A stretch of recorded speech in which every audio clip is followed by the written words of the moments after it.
All right. Thank you for being here. I appreciate it. I'm Brian Banks with Your Career Day. Can you give us your name? I am Angela Marie Hutchinson, and I am a writer, producer, and many other hats. All right, cool. Now, where's your hometown? I'm originally from Calumet City, Illinois, and I live in Los Angeles. All right, great. So you talked about your career title already. So you said writer, producer. Yes, writer, producer, and many other hats. So I write in film and television. And then I also work as a producer in film and television, and then also in the digital space too. So I recently, my last gig was as a showrunner, which to kind of break down what a showrunner is it's basically a producer for television. Okay. And so there's the showrunner in the scripted space, which is, regular scripted shows that you might see, which means they have lines that the actors have. And then there's a showrunner in the unscripted space, which is basically, reality shows, whether they be competition, game shows, or docu series, docu follow type shows. Okay. All right. Thank you. So what does that entail? There's a lot. Basically the showrunner is the boss. So they are the main person. After you're hired by either the studio or the production company, you are the one who's in charge of overseeing the entire television or digital series to bring it all the way from concept till it meets someone's eyes on the screen, right? And usually these days it's via phone, whether, most people are watching content on their phone in terms of, some of the streamers and things like that. But so essentially, I would say overall, what you're doing is you're managing people.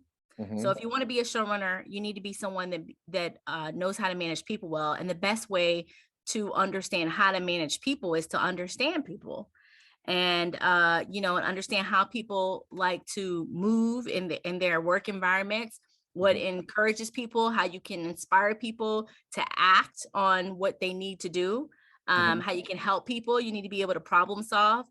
As a showrunner, I don't think there exists one single showrunner on this planet that has not had to put out fires. It's pretty much like what you do. Actually, when I finished my job, it was just before Halloween. And so for Halloween, me and one of my producers that I hired to work with me, we decided to be fire women for our costumes. Cause I was like, oh, we got this. Like, we know this job very well. 'Cause that's what you do basically day to day. You're putting out fires from the morning till, till the night, whether you're shooting or you're just developing. And so essentially you're going from concept, developing your idea. Usually you have an idea. In my case, I worked on a series called Something About Lorray, and Hmm. it's basically a Facebook watch series. So it's 8 episodes. And so they came to me with the concept. So I knew who the star was of the show. I knew basically like a two or three sheet treatment of what the show was to look like. And Hmm. then from there, it was my job to break down each of those episodes, hire on producing writers and so forth, and we basically cultivate the episodes.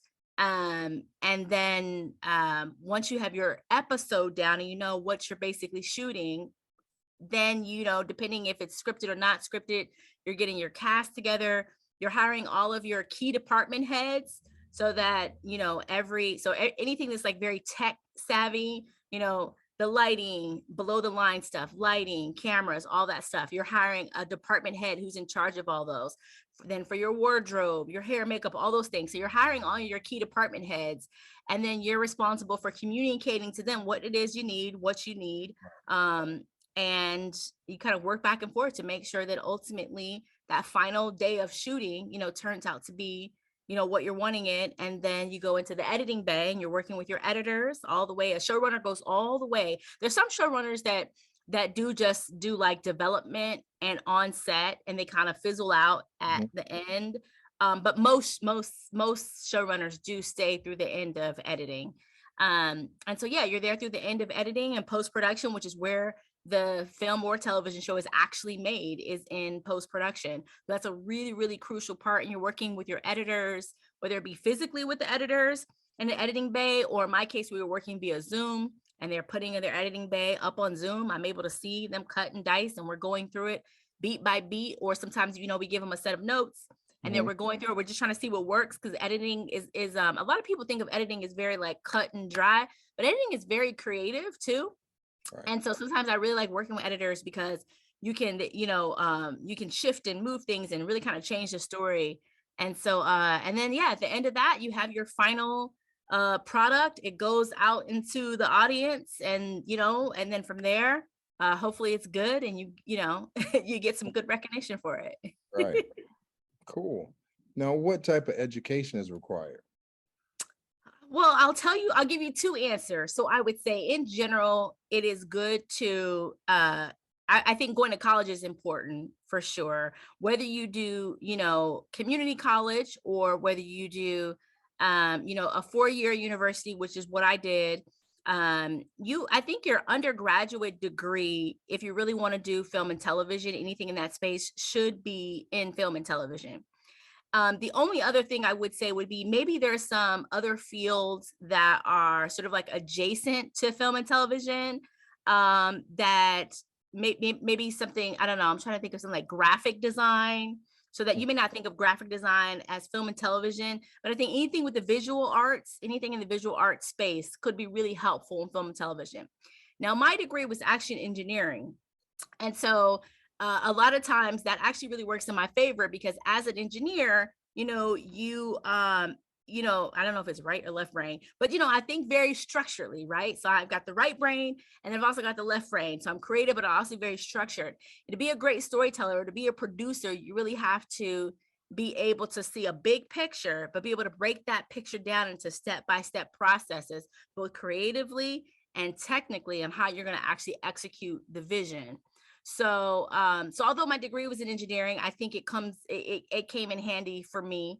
And as an engineer, I never worked as an engineer, but in my engineering degree, I also specialized in safety management. And then when I finished my engineering degree, the first job, I really wanted to be a writer. But my parents didn't want me to major in writing, because they were like, "What are you going to do in communications?" Both my parents had MBAs, and they were just not trying to pay for me to get a communications degree. It just was not happening. So I basically had to do something else other than communications. So I got my engineering degree, finished it up, and then I wanted to, at some point, actually, I'll tell you, when I was in my sophomore year, I wanted to change over. I was like, I do not want to be an engineer. I really want to change over. And my mom was like, just finish what you start, which was great advice. So I did go ahead and finish off, and then got my degree. And then the shift, honestly, was really easy. It wasn't difficult. It wasn't as hard as I thought it would be to go from engineering into the communications world. I actually had a different background, so people were more curious about me, especially as a woman. People were like, "Oh, wow, that's fascinating." I mean, in my classes at the time, I had classes where I was the only female in some of my classes. So I think having that technical background sort of helps to demystify some of the myths about, women in a technical space. And I think that helped me land some of the jobs I did get that were in entertainment, completely unrelated. And it's just a great conversation starter too, because it helps people to understand that I'm well-rounded, not just strictly creative, that I also can think, very logically. Not that if you're creative, you can't think logically, but unfortunately, the way the world operates is like, if you're creative, you're this kind of way. If you're math, you're this kind of way. Although you may be creative and be a mathematician. I mean, you know what I mean? So Yeah. there's a lot of different traits, but there's just a lot of things that people assign to those different fields. But yeah, so I can't remember your question. What was your original? Did I answer the question? Did I? Because Yeah. I'm a We were talking about the education required. yeah, Yeah. the educational part. So yeah, and so then I finished my engineering degree, and then I also did get a cross media journalism certificate from USC. Once I moved to California, there was what was harder about getting a job in LA was that LA is a place where the hiring managers really, really respect the California school system here. Mhm. So if you didn't come from USC, UCLA, Loyola Marymount, you can come from the schools in LA, you're kind of like a side eye. They have a side eye up on you. Like Michigan, they don't really care. You went to University of Michigan. And so I really had to have that connection. So me actually having a certificate and cross media journalism, which was only a week program, I remember I was meeting with an HR person, and I couldn't figure out how I could not get, these interviews. The interviews would go well, but I just couldn't get over that hump. And she said, I think you need to put your USC USC certificate first. And I said, but that's just a certificate. My degree is, they're like, no, no, no, put the USC. USC matters here in California. I'm like, okay. So I put the USC above my University of Michigan degree, and all of a sudden I was getting calls. And people in the interviews were like, oh, you went to USC. And I would kind of be like, well, yeah, I went there for a certificate, but it didn't matter to them. They're like, certificate, yes. Like all they cared about was that tie to California. So I think if you want to work in film and television, if you can go to school in California or New York, or try to find an internship or some connection to the city where you want to work, I think is really, really important, because for whatever reason, it just, people feel like you're a part of their community, and Right. they want you to like love and respect that community. But that was my background. But I do think that social media is also another really great background to have. Because that wasn't, you couldn't, like, I worked as a social media professor, but you couldn't have gotten a degree in that when I was in college. That didn't exist. So I think any kinds of new fields that you can get a degree in, whatever they might be. The other day, actually, one of my best friends, her daughter just graduated, and she wants to become a fashion attorney. And it's Mhm. like, oh wow, a fashion attorney. Never even heard of that as a career path. So I think looking at new careers is really going to be the future in terms of how to sustain yourself for career sustainability later on in life. Yeah, great. And that was great advice. So what type of person do you think is best suited for this position? I think in order to be a writer, producer, you really need to be flexible. You can't be so rigid in your own ideas that you just like you have an idea, you just want to that's all you want to do, you want to stick with it. You have to be flexible. You can be confident in what your vision is, but you want to be flexible because the entertainment industry is very collaborative. And so it's important to understand everyone's skill that's coming to the table. Just to give you a good example, when I did my very first film, I raised money for a film called Hollywood Chaos. Wrote the script, raised money, hired the cast and everything. We shot it for just under $200,000. Mhm. And I remember we were on set, and I had hired, I had a wardrobe designer, and so she was in charge of my whole wardrobe department. So she's responsible for making sure, that there's a continuity from Mhm. day one. If even though we're shooting on day one, this is actually day, 15 in the script. And so you want to make sure the continuity is there.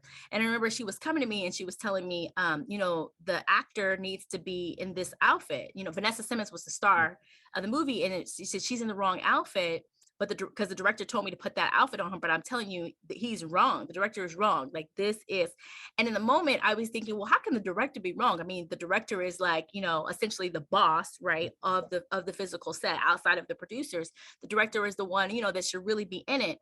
But the role of the wardrobe is just that, like, that is her thing. And so because of my inexperience, I was like, oh no, the director, I'm sure, is right, because that was like my innate thought process of just the director is the boss, they know better. But really the director was wrong and she was right. I learned that later in editing. We figured out a way to kind of move the storyline around, to make it work. And so I learned that you really have to respect the people that you hire in the Right. positions and really, really honor their craft. And so it's very collaborative. So you don't want to be so focused on your vision. So I think you need to be flexible. I think being creative is really important. And probably the most important trait is tenacity. That is, in order to be successful in entertainment, you've got to have very thick skin. You got to be relentless. You got to be so confident in yourself. And confident doesn't mean that there's not going to be days where you're crying or sad or unhappy with your life because your career is not going right. I've had many of those days. But confident just means, like, you know what it is you want to do, and your eyes on the prize, and you're going to keep going no matter how long it takes. You're going to keep going even through the downs, even through the ups and downs of your health or life or whatever may be happening to you. Yeah. I'm a mom of 3 young kids, so there's a lot of up and downs there. I've been married for 19 years, a lot of up and downs there that are all within my career spectrum. So I think that you really want to, you have to be tenacious. I said you have to be flexible. Creativity is great. And, being tenacious. Yeah, great. Um, you talked a little bit about this, but what was your road to your current position? Yeah, that road was very windy. That's okay. That's good. That's for sure.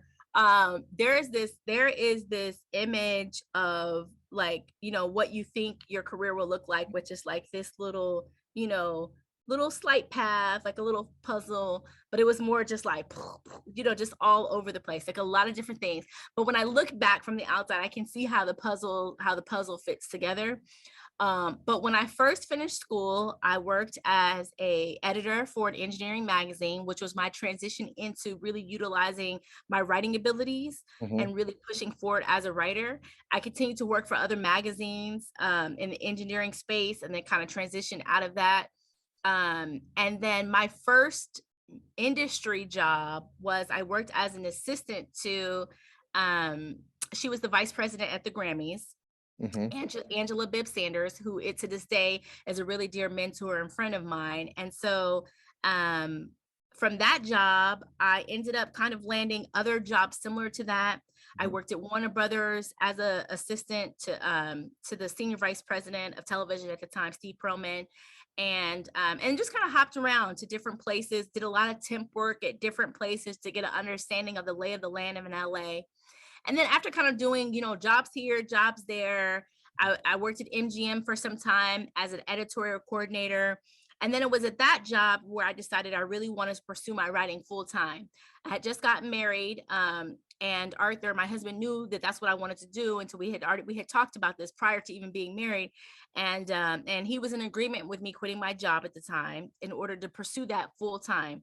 And I mean, I pursued it very full time. I treated my pursuits as a writer as if I had a 40-hour or more work week, waking up very early, writing, going to networking events. I mean, I took it very seriously. And I did that for several years and eventually just kind of navigated my way, into where I am now. I mean, I had a lot of different career paths. I've worked as a talent agent. I worked as a casting director. I worked after as a casting director. That's when I got a taste of producing. And then from producing, started pitching a lot of reality shows. I ended up getting about maybe actually about 17. I think we're about 17 or 18 production company deals with different production companies here in LA. Mhm. And then I got an opportunity. I got my big break like last year or the year before that. Gosh, in COVID, the times just like I have no idea like what year we're in. But when I got it was like a couple years, I think a year or two ago, I got my first big break writing for a Christmas movie for the Oprah Winfrey Network. And that was to me sort of a break in the industry where I was getting paid to do something that I loved. And I love Christmas movies, truly, truly, truly love them. The hard thing is that it was during a time when COVID, it was very hard to do a Christmas movie, to physically write a Christmas movie when chaos was breaking out in our world.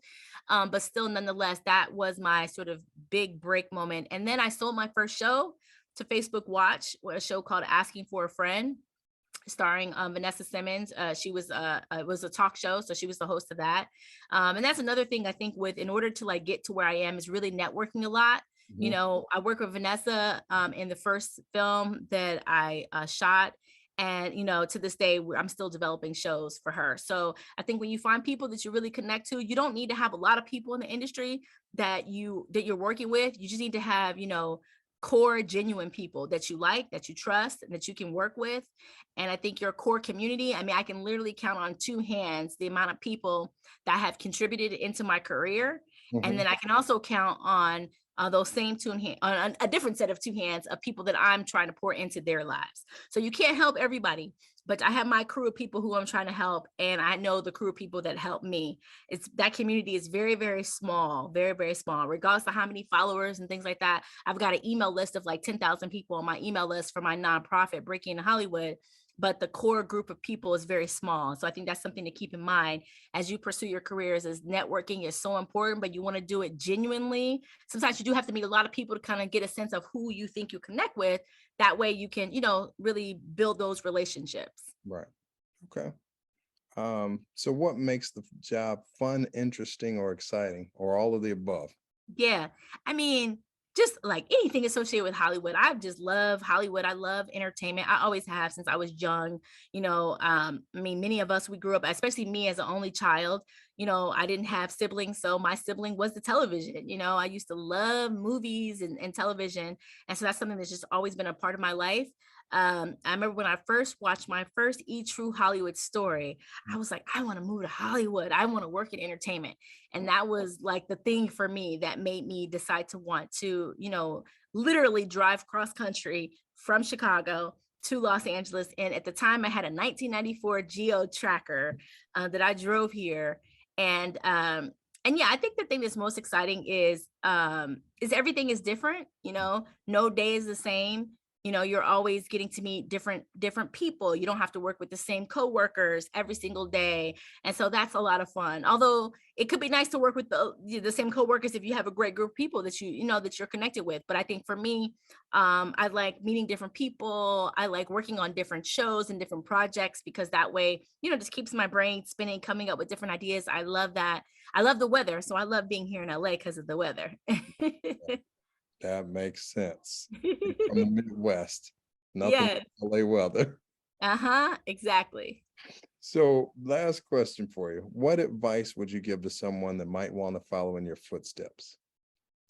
I would say don't follow my footsteps, create your own. I know that sounds cliche, but that is so, so true. I think that what you can do is if you see people's career that you admire and you want to go down a similar road, I think that you can, one of the things I do and still do is read people's bios, whether Mhm. it be on LinkedIn or on people's websites, read their bios, but find those like little small things that they mention in there when they mention, oh, they're part of an association. Look into that association. If they mention, some kind of, groups or community groups or things like that, or certificates, right? People might be like, what's a cross media journalism certificate? Okay, Google that, figure out what that is. Can you get a cross media journalism certificate, or what's that equivalent to now? Because that was years ago when I had that. What's the equivalent? Another thing I would do is, is you can find people's resumes too online that you either similar career paths as you want to be like, find people's resumes and see what kind of skills they have. So you could add those skills to your resume, either getting the skills, or if you already have them, making sure that you're adding those to your resume. I read a lot of books. I read a lot of books. So I think reading books about other people's careers, whether they be journalists, for me, I'm really into writing. So I try to stay abreast of different journalists that have books, reading people's biographies. Some of the greatest tips, like I just actually finished uh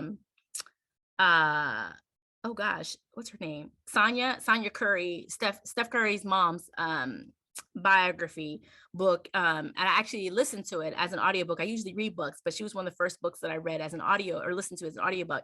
And it was fantastic. And I think there's so many life lessons that people can teach you. Yeah. When they're, she has 3 children, which is why I was interested in the book. And I have 2 boys, they both play basketball. And then she also has 2 boys and a daughter, very similar to me. And so, I try to find people that have similar backgrounds, and you can learn so much from their story. Everything may not be exact, but you can learn something from someone's story and then bring that into your life. And the last thing I would just say is listen to people. Mhm. Listen to people. I'm actually writing, I'm trying to get my next book published, and it's called Told You So. And it's basically just like a funny humor book of like advice that I never followed.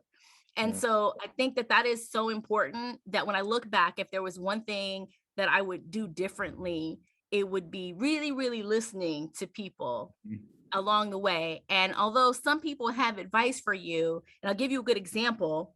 A guy, when I was first I was here in LA, I had maybe been here about a year or two. Mhm. And I was the president of this organization called the Scriptwriters Network. I was one of the first African American presidents of the organization since they were founded, I think, in 1996.